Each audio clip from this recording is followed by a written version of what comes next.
हूं आपके साथ नीलोफर अंसारी और आप देख रहे हैं एसएफटी न्यूज। आइए नजर डालते हैं आज की बड़ी खबर पर।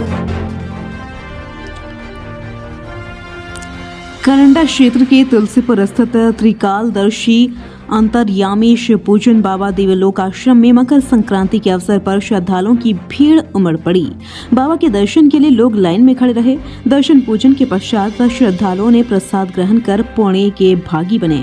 आज भी आश्रम पर करीब 20,000 से ज्यादा श्रद्धालुओं की भीड़ लगी रही। हर जाति धर्म के लोग बाबा के आश्रम पर आते हैं और मन्नत मांगते हैं। मान्यता है कि सच्चे मन से जो कोई मन्नत मांगता है उनकी मन्नत बाबा अवश्य पूरी करते हैं। यह भूमि गंगा तट पर स्थित तपस्वी भूमि है। देवलोक आश्रम के सचिव राजेश चौबे ने बताया कि यह युग ऐसा चल रहा है कि प्रधानमंत्री एवं मुख्यमंत्री को अपनी बात को पहुंचाने में सफल हुए तो जो कार्य कभी नहीं हुए वह कार्य अवश्य हो जाएंगे।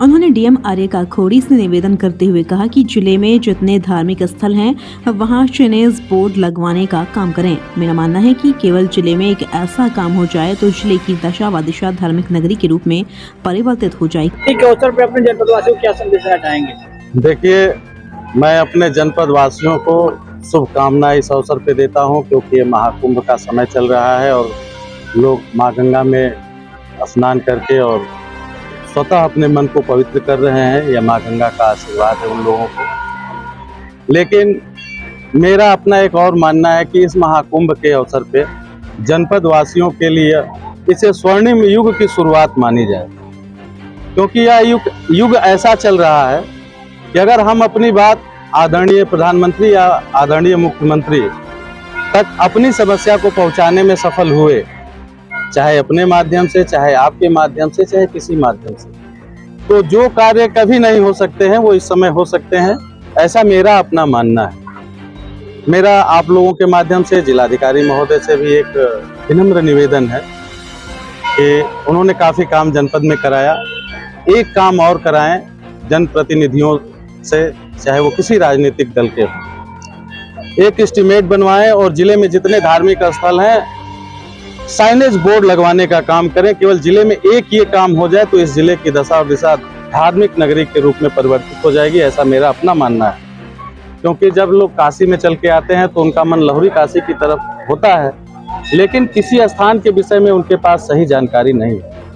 एक दूसरा माध्यम यह है कि आप लोगों की सक्रियता इतनी अधिक है कि आप लोग भी इसमें मिल के पत्थर साबित हो सकते हैं। दिव्यलोक राष्ट्रीय पत्रकार संघ के बैनर तले मैं चाहूँगा कि आप लोग एक दिन हमारे जिलाधिकारी महोदय, हमारे जनप्रतिनिधियों से इस संदर्भ में बात करें कि कैसे इस जनपद को, जो लहुरी काशी के नाम से जाना जाता है, जहां इतने ऋषि मुनि हुए, जहां इस समय वर्तमान में त्रिकालदर्शी अंतर्यामी प्रभु श्री शिव पूजन बाबा विद्यमान है, जहां परशुराम जी ने जन्म लिया, जहां जमदग्नि ऋषि रहे, नागा बाबा मौनी बाबा रहे, कण्व ऋषि रहे, पौहारी बाबा रहे, इनकी पहचान पर्यटन के रूप में क्यों नहीं हो पाई? इसके लिए हम सभी को, उन सभी लोगों को सोचना ही पड़ेगा। आज सोचें या कल, जब जागें तभी सवेरा। मेरी उनसे एक आप लोगों के माध्यम से विनम्र निवेदन है कि इस पे काम जितना जल्दी हो सके शुरू हो। मेरी आदरणीय विधायक जी से भी यह विनती रही है कि विधानसभा में इस सवाल को पुरजोर तरीके से उठाया जाए कि हमारे जनपद को भी वो मान मिले पर्यटन के दृष्टि से जो इसको नहीं मिला है। आशुतोष पांडे और जो है कि दिव्यलोक आश्रम का मीडिया प्रभारी मैं हूँ।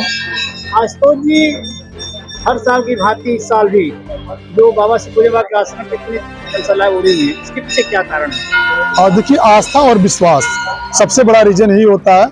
गाजीपुर जनपद में जो करंडा बेल्ट है, ये ऋषि मुनियों का ही बेल्ट रहा है। जैसे यहाँ पे हमेशा कोई न कोई संत रहा है, नागा बाबा रहा है, मौनी बाबा रहा है, उसी तरह श्री शिव पूजन भी यथा शरीर है, साथ शरीर है। और यहाँ भक्तों का बड़ा कल्याण होता है। जो भी भक्त यहाँ आता है उसकी मनोकामना पूर्ण हो जाती है, चाहे दिन दुखिया रहे, चाहे कोई भी रहे वो।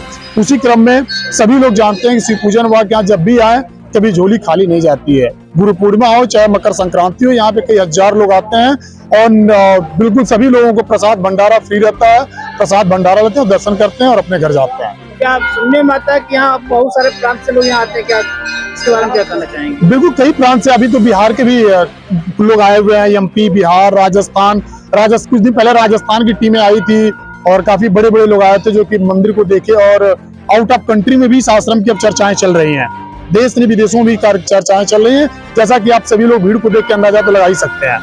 आज तो जब मीडिया प्रभारी यहाँ के हैं, सुनने में आया कि इस स्थान को पर्यटन घोषित किया गया है, इस संदर्भ में क्या कहना चाहेंगे? अभी कार्यक्रम चल रहा है, पर्यटन विभाग से अभी तो एक गेस्ट रूम बन रहा है और पर्यटन की दृष्टि से काफी महत्वपूर्ण प्लेस भी है, जैसा कि सभी लोग देख भी सकते हैं, आप लोग भी देख सकते हैं कि गंगा माता के पावन तट पे ऐसे कम ही आश्रम देखने को आप मिलेंगे करंडा बेल्ट में। या तो मौनी बाबा का आश्रम जो पावन माँ गंगा के तट पे है, या तो श्री शिवपूजन बाबा का आश्रम पावन माँ गंगा के तट पे है। जिस तरह की नक्काशी आपको देखने की इस आश्रम पे मिलेगी वो साउथ इंडिया दक्षिण भारत के मंदिरों में ही देखने को आपको मिल सकती है केवल। आज तो जी मीडिया के माध्यम से आप डीएम महोदया से कुछ कहना चाहेंगे क्या? मैं अपने पत्रकार भाइयों के माध्यम से जिलाधिकारी श्रीमती आरका खुरी से कहना चाहूंगा, कभी एक बार अगर करंडा बेल्ट में आया तो श्री शिवपूजन बाबा के आश्रम को देखें। अब मुझे आशा नहीं पूर्ण विश्वास कि एक बार इस आश्रम को उन्होंने देखा तो उनके मन में जो भी जितने कलम में उनकी ताकत होगी, अपनी पूरी कलम की ताकत लगा के इस आश्रम के विकास के पुरजोर तरीके से कार्य करने का काम करेंगे। फिलहाल के लिए इस खबर में इतना ही। देश और दुनिया से जुड़ी हर खबर देखने के लिए हमारे चैनल SFT न्यूज को लाइक करें, सब्सक्राइब करें और हाँ, वीडियोस को शेयर करना